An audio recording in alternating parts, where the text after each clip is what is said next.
Igbo kwenu? Yeah. America kwenu? Yeah. Indoji Nilo Nono Wakwe Zone. Yeah. What's going on, everybody? My name is ChukwunonsoCaptures. Ndebanya, Anamike Napam ChukwunonsoCaptures, aka Mazi.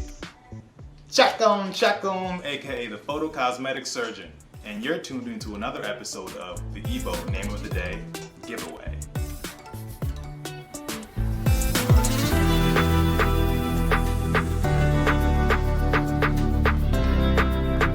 So you already know why we do this. We do this to keep our tongues fluid, keep the language alive, and help our brothers and sisters in the diaspora continue to understand their roots.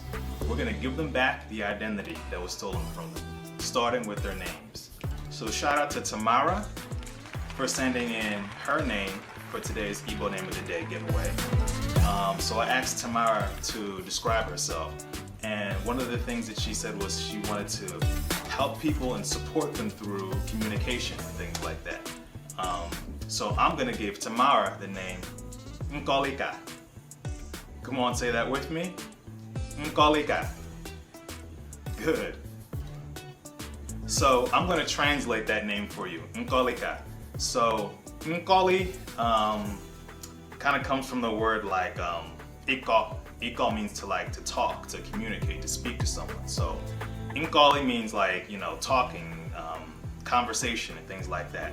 And ka, which you've probably seen in other videos that I've made, ka means like it's better or greater than or it's the best. So when you put those two together, you get Nkolika. Nkolika means basically talking or communicating is the best. Talking or communicating is, a great way to build community. It's better than having disagreements or misunderstandings or anything like that. Talking things out is always the best solution. So, Nkolika, or you probably heard the short version of that name more often, Nkoli. So, Nkoli's names give them the power to be great networkers, awesome communicators, some of the most helpful friends that you'll ever have, and very well informed. So, Nkoli, aka Nkolika, what do you think? Is that a fitting name for her? Did I get the translation correct? Yeah, so if you want your very own Igbo name, hit me up on my Instagram DM and I'll gift you one. If you have your own Igbo name, if you're Igbo, let me know and I can feature your Igbo name on the Igbo Name of the Day.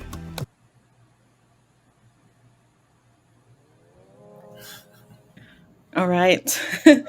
So I am joined by Chukwunonso of ChukwunonsoCaptures. Thank you so much for joining us tonight.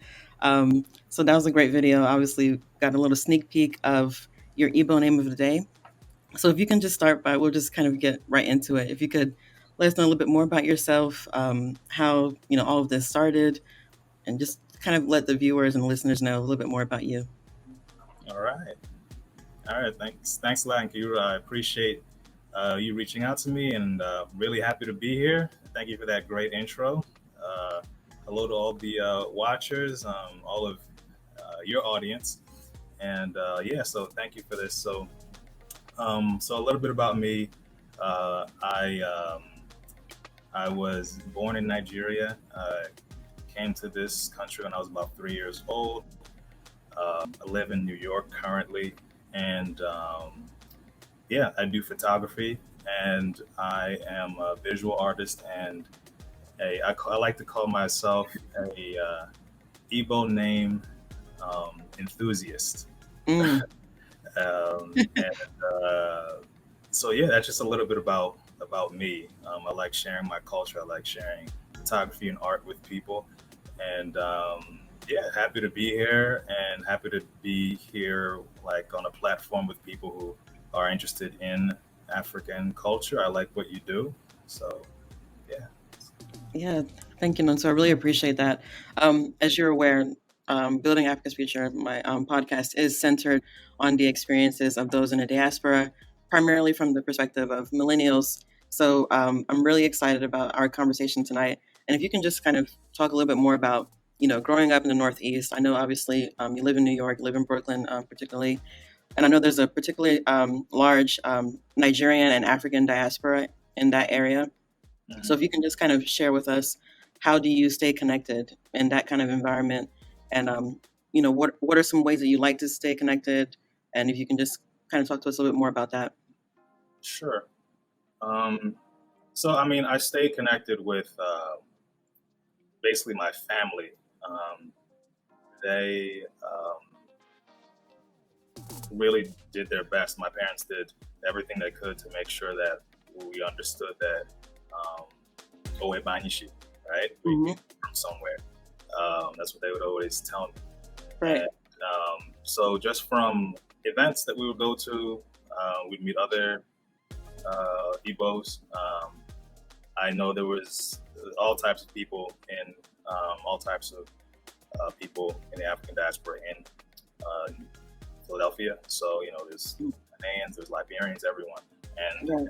I think each one of them kind of had like their own, you know, town meeting or things like that. So that's Right. how we're connected. I created my parents for that, and I think there was a second part of that question, but I'm kind of Yeah.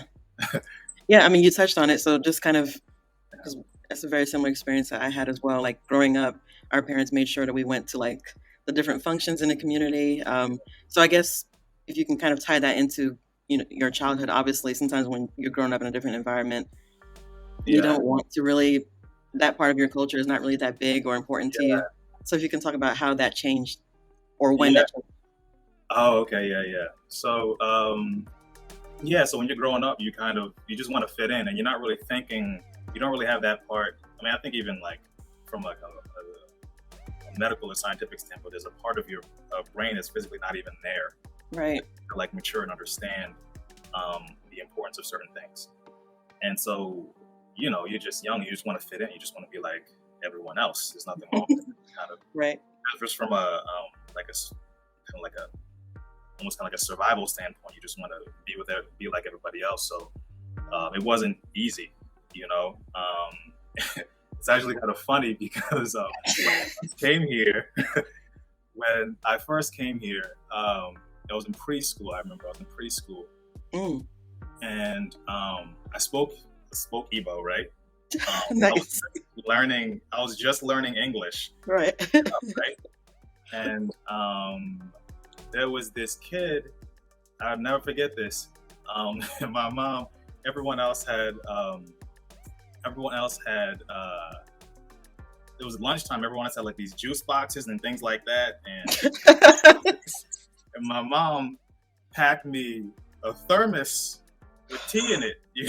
That's what I had, like a little thermos in my lunchbox Oh with no. tea, um, with milk in it. Just like tradition, like African Nigeria.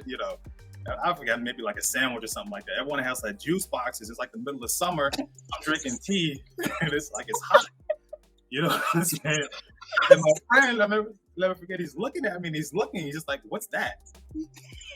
And like, I knew my parents called it tea, Hmm. and I thought that was the Igbo word for it, right? Right. So even at that young age, I didn't want to get laughed at.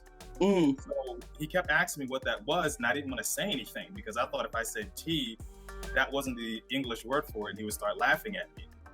And this kid's like, "What is that?" And I'm just like, "What is that?" And I don't say anything. Like I wanted to say tea, but even at that young age, I was like 3. I didn't want to get laughed at. To the point that Right. he's like yelling and he's like shaking me, like, "What is that? What is that?" And I think eventually he just got tired. And then I don't know. Later on, I found out that it was called tea, and I was like, "Oh man, it's Oh.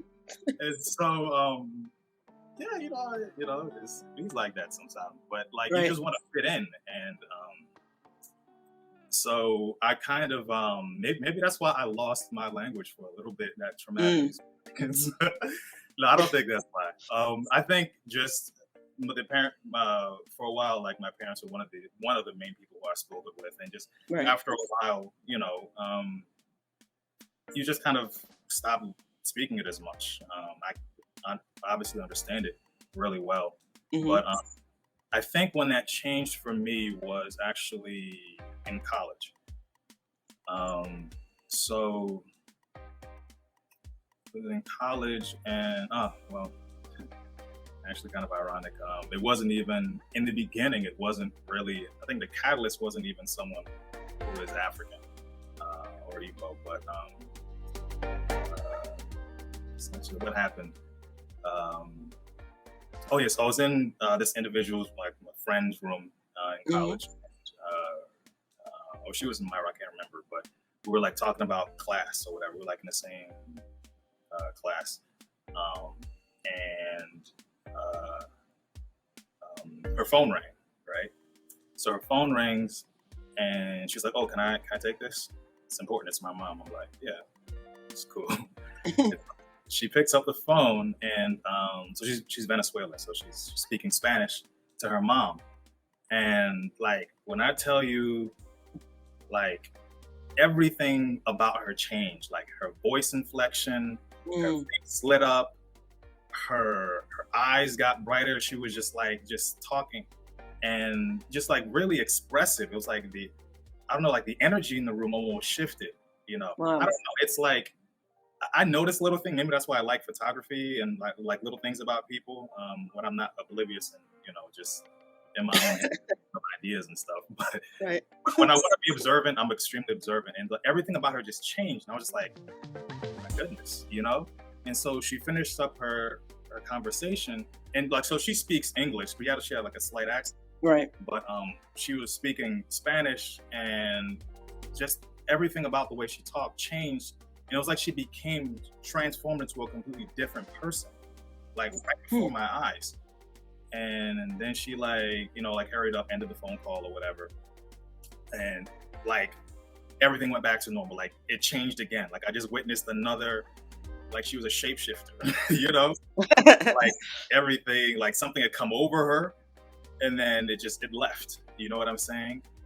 Wow. And I was just like, what? And then, you know, she's like, oh, sorry, it took a while. I was like, it's all good. And then we just went back to talking. I didn't tell her that. I was just like, but I was just in my head. I was like, yo, that was so cool. Like, Yeah. like, it's like you have a superpower, like you're someone else. Like in my head, I didn't say none of this, but and I was like, man, like, I wish I could do that. Right. I was like, wait, I can do that. You know? Yeah. I can, you know? I'm able to if I really, really try, because I'm speaking it as much. And I was like, I can do that. And so I think it was like later on that day, I called my parents and I told them to stop speaking English around me, to like force myself to learn Igbo again. So I started doing that, and it was a rough journey. It was tough trying to express myself again, because I could understand it, but just kind of putting the words together. And I had to get myself to a point where I could think in the language. You know, not just say it, but like my thoughts in my head have to be, like in Igbo. And like if I want to like code switch, like go from English to Igbo, it's almost like I have to stop my train of thought. If you can imagine like a train of cars, I had to like stop it, translate everything back from a certain point into from English to Igbo, and then let the train start going again, and then so I can kind of like flow like that. And so I was trying to make sure that my thoughts were in Igbo, and to think in the language, not just speak in it, because then it will come out, you know, in speech. And I remember the one day that I had a breakthrough, because my parents are kind of laughing at me sometimes, and they were trying to, I was struggling through it, but they were supportive. And sometimes they were confused as to what I was saying, but you know, I got there and stuttered through certain words. But the day when I realized I was getting somewhere was when I had a dream in all Igbo one night. Wow, that's incredible. Yeah. And I was just like, okay, I'm getting some. I never expected that. It was a weird dream. It was like my grandma, and we were like on this farm, and everything was like, it was like a video game. Everything was like bright colored and all of this stuff. And she was like, something. It was weird, but the point is, I was speaking Igbo. I mean, do you travel back home often? No, I haven't been. I haven't been back in a while.